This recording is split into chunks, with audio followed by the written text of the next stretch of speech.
the Galactic Emperor stood tall before a grand assembly, his voice booming across the galaxy through countless holovids. "Humans," he declared, his tone dripping with disdain, "are a species of cowards. They hide behind their treaties and diplomacy, too afraid to stand on their own. They submit to power because they lack the spine to fight back.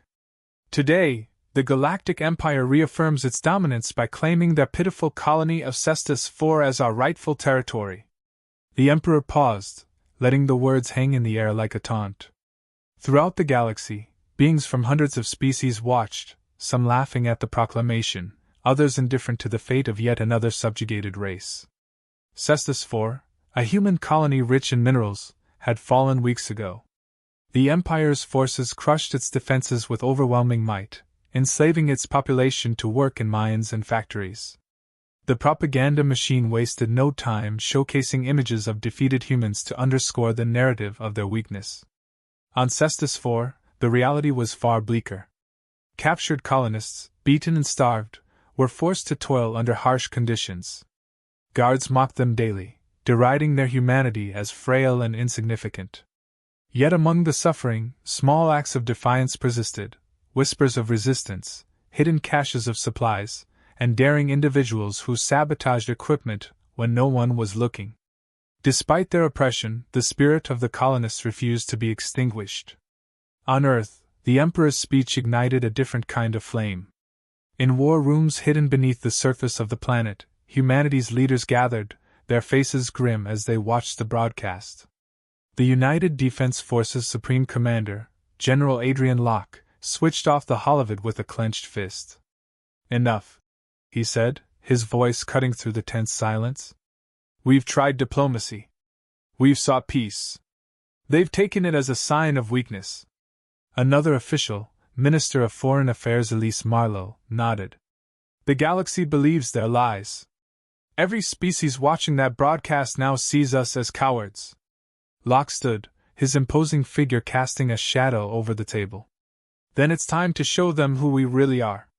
For decades, humanity had prepared for this moment. While the Galactic Empire and other species believed Earth was a backwater planet content to stay out of interstellar conflicts, humanity had been quietly developing advanced military technologies. Entire fleets of stealth warships lay hidden in deep space shipyards. Experimental weapon systems had been perfected, while soldiers trained relentlessly for scenarios where peace was no longer an option. As the meeting continued, the plan began to take shape. The Empire had grown complacent in its superiority, its arrogance blinding it to vulnerabilities. Cestus IV's location near the Empire's homeworld, Vraytun Prime, provided the perfect staging ground for a counterstrike. If the Empire thought humanity incapable of retaliation, they were about to be proven disastrously wrong.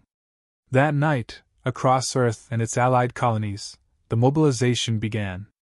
In hidden military bases, engineers prepared advanced stealth bombers and orbital weapons. Soldiers, clad in exosuits designed for both space and ground combat, conducted final drills. Every step was taken with precision and determination, every resource deployed with a singular goal: to send a message to the Galactic Empire and the galaxy at large. In a private moment, General Locke addressed his troops via a secure broadcast. His face was etched with resolve, his voice steady but charged with emotion. "For too long, we've allowed the galaxy to underestimate us. For too long, we've tolerated their arrogance. Today that ends. We're not just fighting for Cestus IV. We're fighting for every human who has ever been mocked, belittled, or enslaved. This is not a war we chose, but it's a war we'll finish." The message resonated across the ranks, igniting a fierce determination in every soldier who heard it. For those who had doubted their mission or feared the might of the Empire, Locke's words erased their hesitation. They were no longer fighting as individuals but as a united force, representing humanity's resilience and strength. As the invasion fleet prepared to launch, Earth's surface hummed with activity. Families gathered to bid farewell to loved ones, their faces a mixture of pride and anxiety. Children asked questions their parents struggled to answer. "Why do they hate us? Will you come back?" The soldiers offered reassurances, though deep down, they knew the risks. Every human involved understood the weight of what they were about to undertake. Failure was not an option, the cost of defeat would be extinction. At dawn, the fleet departed. Hundreds of ships, cloaked in invisibility fields, disappeared into the vastness of space. Among the crew members, there was no cheering or celebration, only solemn focus. Each soldier, engineer, and pilot knew their role, and each carried the same silent prayer: let humanity prevail. On Cestus IV, the enslaved colonists clung to hope. News of Earth's retaliation had not yet reached them, but in their hearts they believed. Even in the darkest moments, whispers of Earth's strength persisted, passed from one captive to another like a secret flame. "They'll come for us," an elder told a young worker as they toiled under the watchful eyes of the guards. "They always do."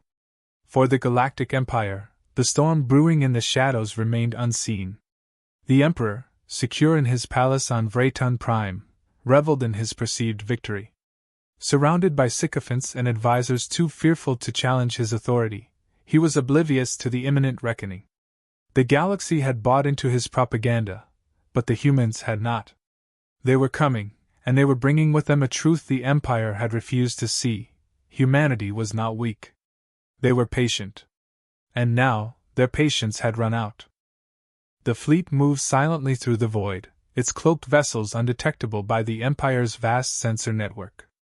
Each ship carried its own mission, its own deadly payload, and its own crew of soldiers ready to make the ultimate sacrifice if necessary. Communication was sparse, encrypted, and precise. Every moment was calculated to ensure the operation's success. On board the flagship, General Adrian Locke reviewed the final tactical updates. His expression was unyielding, his focus absolute. As they approached Vraton Prime, the Empire's crown jewel, humanity's technological ingenuity came into full play. Advanced AI systems piloted the stealth ships, predicting and evading the Empire's patrol routes. Scanning systems identified weak points in the planet's orbital defenses. The fleet's first strike would target the Empire's network of satellites and orbital platforms, rendering their communication and surveillance systems useless. The Empire, arrogant in its presumed invulnerability, had left itself exposed. Within moments of arrival, the attack began. Precision EMP bursts cascaded through the Empire's orbital grid, blacking out entire sections of their defense network. The Empire's automated systems, designed to repel conventional attacks, failed to recognize the human assault until it was too late. The first wave of human ships descended on the planet, deploying commandos to neutralize key military installations. Coordinated strikes dismantled planetary shields and anti-aircraft batteries, paving the way for the main invasion force. On the ground, the Empire's forces scrambled to respond, but the speed and precision of the human assault left them disoriented. Human soldiers moved with unrelenting efficiency, their exosuits enhancing their strength and reflexes. The Empire's troops, accustomed to overwhelming their enemies with sheer numbers, found themselves outmaneuvered and outgunned. Advanced drones provided air support, while AI-assisted targeting systems ensured minimal collateral damage. The human commandos, operating in small, tightly coordinated units, exploited every weakness in the Empire's defenses. They struck power grids, disabled communication hubs, and infiltrated command centers. The Empire's forces were accustomed to facing disorganized resistance or primitive technology, but the humans fought with a level of discipline and strategy that was utterly alien to them. Every strike was calculated to disrupt, disorient, and dominate. Amid the chaos, humanity's resolve shone brightest. Soldiers who had never seen combat before fought with the ferocity of seasoned veterans. Engineers adapted on the fly, repairing damaged equipment and repurposing captured Imperial technology. Medics worked tirelessly to save lives, their determination unwavering even in the face of overwhelming odds. The invasion wasn't just a military operation, it was a testament to humanity's ability to adapt and persevere. As the battle raged on, stories began to emerge from the liberated zones. Captured human colonists, long thought broken by the Empire's cruelty, joined the fight with a renewed sense of purpose. Despite their suffering, they had never lost faith in humanity's strength. Their knowledge of the planet's layout and Imperial operations proved invaluable, allowing the invaders to outmaneuver their enemies at every turn. The Empire's propaganda, which had painted humans as weak and cowardly, began to crumble. Imperial soldiers, once confident in their superiority, now faced an enemy they couldn't comprehend. The humans weren't just fighting to win, they were fighting to prove a point. Every step forward was a declaration that humanity would not be subjugated, that their patience and diplomacy had been a choice, not a limitation. In the skies above Vrayton Prime, the second wave of human ships arrived, delivering reinforcements and additional supplies. The Empire's forces, desperate to regain control, launched a counteroffensive. Their massive war machines and heavily armed battalions clashed with human units in the streets of the capital city. The fighting was intense, the stakes higher than ever. But even in the face of these overwhelming odds, humanity held its ground. The turning point came when human engineers hacked into the Empire's planetary defense systems. Using captured data, they reprogrammed the Empire's own drones and automated turrets to target their creators. The chaos this created within the Empire's ranks was devastating. Soldiers turned on each other in confusion, while commanders struggled to regain control of their forces. The humans had turned the Empire's own arrogance against them, weaponizing their overconfidence and reliance on outdated strategies. As the human forces pressed forward, a sense of inevitability began to spread among the Empire's defenders. Their once unshakable belief in the Emperor's invincibility faltered. Rumors of the Emperor's retreat to his fortified palace further demoralized the troops.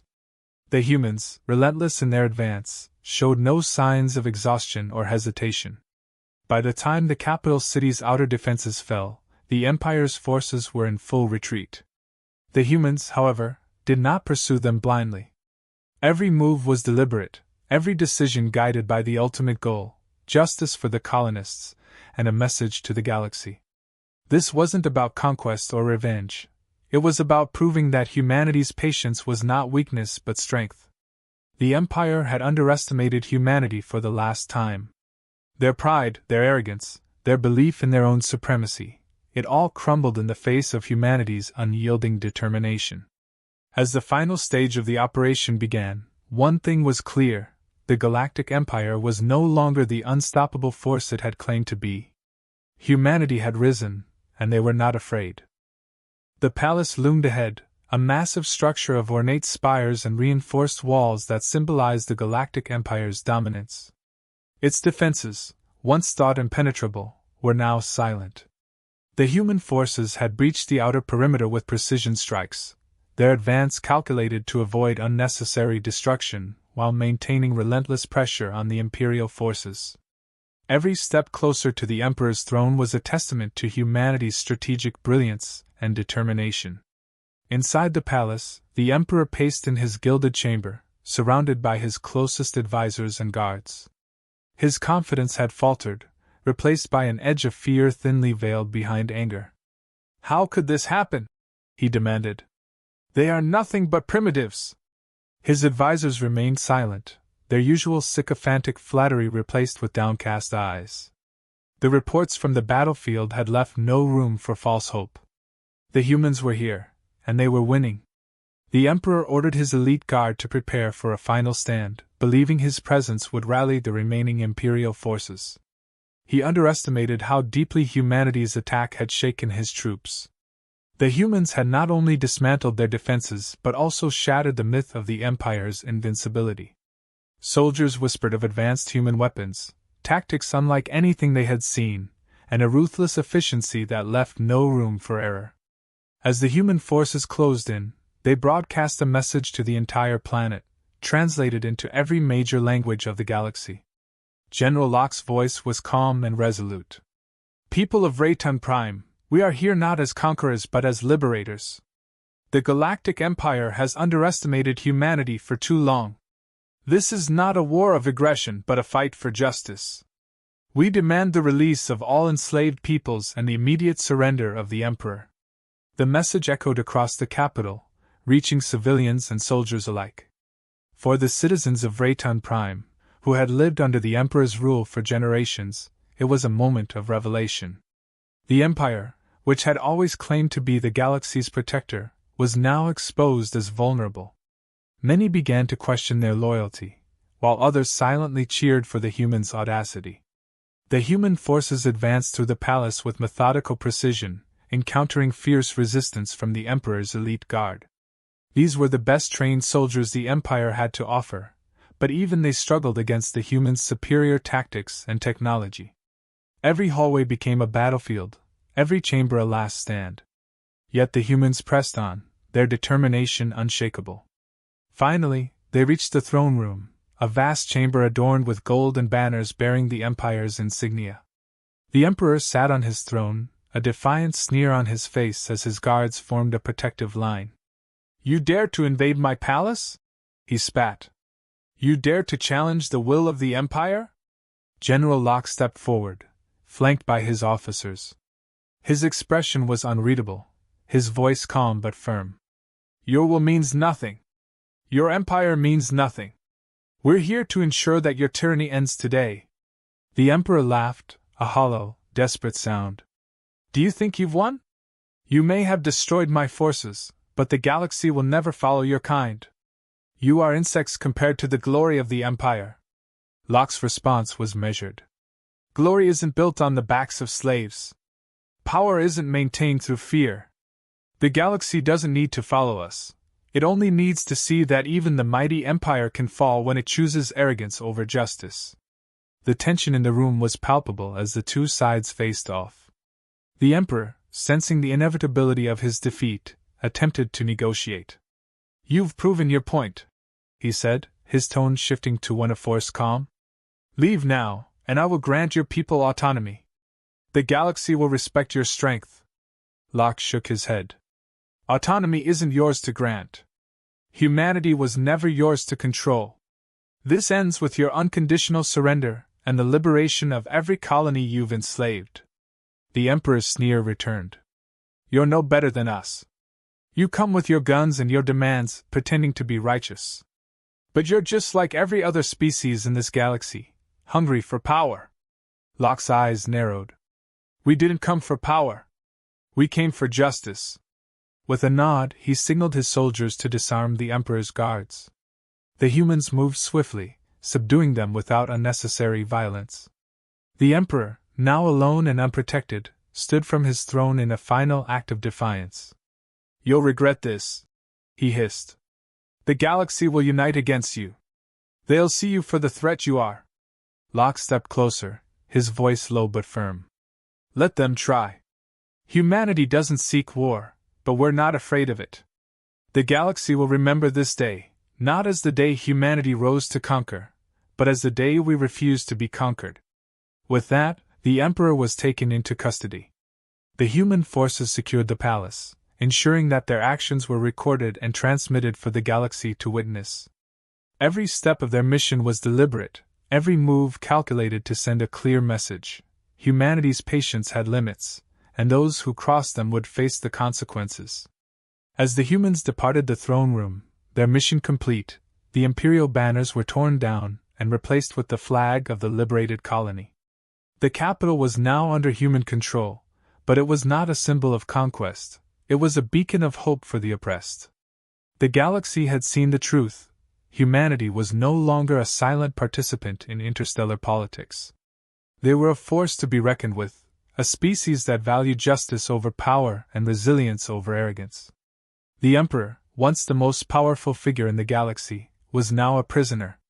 The myth of the Empire's invincibility lay shattered, its future uncertain. And for the first time in generations, the people of Rayton Prime looked to the stars not with fear, but with hope. Humanity had come, and they had brought with them a promise that no empire, no matter how mighty, could stand forever against the will of those who refused to be broken. The aftermath of the invasion rippled across the galaxy with a force as profound as the invasion itself. The fall of Rayton Prime, the Galactic Empire's most fortified stronghold, sent shockwaves through every corner of known space. Species long subjugated by the Empire, who had watched humanity's rise with either skepticism or indifference, now found themselves re-evaluating their place in the interstellar order. For humanity, the victory was monumental, but it was far from the end. On Vraytun Prime, human forces moved swiftly to stabilize the situation. The palace, now under their control, became the operational hub for dismantling the Empire's oppressive infrastructure. Human engineers worked tirelessly to deactivate systems used for surveillance and control, ensuring the Empire's tools of tyranny could no longer harm the planet's inhabitants. Freed prisoners, both human and alien, were tended to with compassion and care, their stories of suffering fueling the resolve of their liberators to see the mission through to the end. Among the liberated were the colonists of Cestus IV, emaciated but unbroken. Their reunion with the human soldiers who had freed them was a moment of profound emotion. Tears were shed, not in despair but in relief, as the colonists realized their ordeal was finally over. Their gratitude was not expressed in words alone. Many volunteered to assist in the rebuilding efforts, driven by a sense of unity that transcended their personal suffering. General Locke addressed the liberated peoples and the human forces in a message broadcast across Vraytun Prime. His voice carried the weight of the sacrifices made and the hope for a better future. Today, we have proven that no empire, no matter how powerful, can stand against the united will of those who seek justice. But this is only the beginning. Our fight was not for vengeance or conquest. It was to show that freedom is a right, not a privilege granted by the powerful. The message resonated far beyond the planet. Across the galaxy, species that had suffered under the Empire's rule began to stir. On distant worlds, rebellions long suppressed reignited with renewed fervor. The humans' victory inspired hope, demonstrating that even the mightiest empires could fall. Yet, this newfound hope came with a mixture of awe and apprehension. The galaxy had witnessed humanity's strength, and while some saw potential allies, others viewed them as a potential threat. The Galactic Council, an assembly of representatives from independent civilizations, convened in an emergency session to discuss the implications of humanity's actions. The debates were heated. Some argued that humanity's unprecedented assault on the Empire set a dangerous precedent, while others praised their restraint and focus on liberation rather than conquest. Humanity, for its part, sent emissaries to the Council, not to seek approval but to explain their motives. "We do not seek to rule," the human envoy stated firmly. "We acted because the Empire left us no choice. Our actions were a response to aggression, not a declaration of war on the galaxy. Humanity desires peace, but let it be understood, we will not tolerate injustice." The Council's deliberations ended without consensus, but one thing was clear: humanity had earned its place among the galaxy's powers. No longer dismissed as a minor species, they were now regarded with a mix of respect, admiration, and caution. The term, "sleeping giants," coined by an alien commentator during the invasion, quickly gained traction. It encapsulated humanity's newfound reputation as a force that, while slow to anger, was unstoppable once provoked. On Vraytun Prime, the dismantling of the Empire's influence continued. The planet's inhabitants, free for the first time in generations, began the arduous process of rebuilding their society. Human soldiers assisted where needed, providing not just labor but also expertise in engineering and governance. It was a delicate balance, ensuring the planet's autonomy while preventing a power vacuum that could lead to chaos. Humanity's leaders understood that their role was not to impose their will but to empower the people to reclaim their future. The Emperor, now a prisoner, was transported back to Earth to stand trial.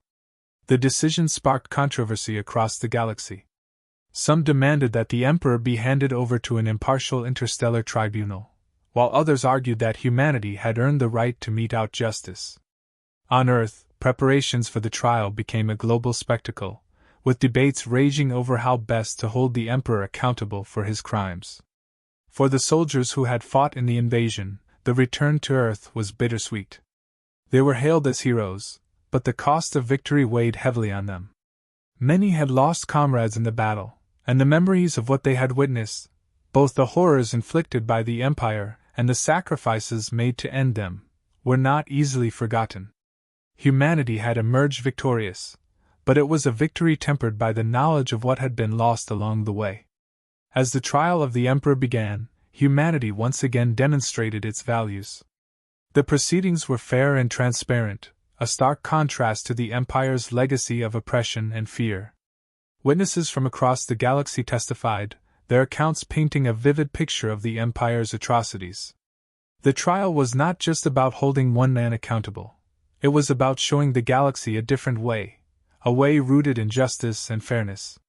The verdict, delivered after weeks of deliberation, was unanimous. The Emperor was found guilty of crimes against humanity and countless other species. His sentence was exile to a remote, uninhabitable planet, a fate that symbolized the end of his reign and the fall of the empire he had built. The trial's conclusion marked a turning point, not just for humanity but for the galaxy as a whole. In the years that followed, the galaxy continued to change. The Empire's former territories fractured into independent states, some embracing democracy, others struggling with newfound freedom. Humanity, true to its word, did not seek to expand its borders but instead focused on fostering alliances and rebuilding what had been destroyed. Their actions spoke louder than any declaration. They were a species that valued peace but would fight fiercely to defend what was right. The story of humanity's stand against the Empire became legend. Songs were sung, books were written, and holovids were created to commemorate the events. For the people of Cestus IV and Vrayton Prime, it was a story of liberation. For the galaxy, it was a reminder that even the most unassuming species could rise to greatness when united by a common purpose. And for humanity, it was a lesson in their own strength. They had proven not just to the galaxy but to themselves that they were capable of more than they had ever imagined. The sleeping giants had awakened, not to conquer, but to protect, to inspire, and to remind the galaxy that justice, when pursued with unwavering determination, could overcome even the greatest of empires.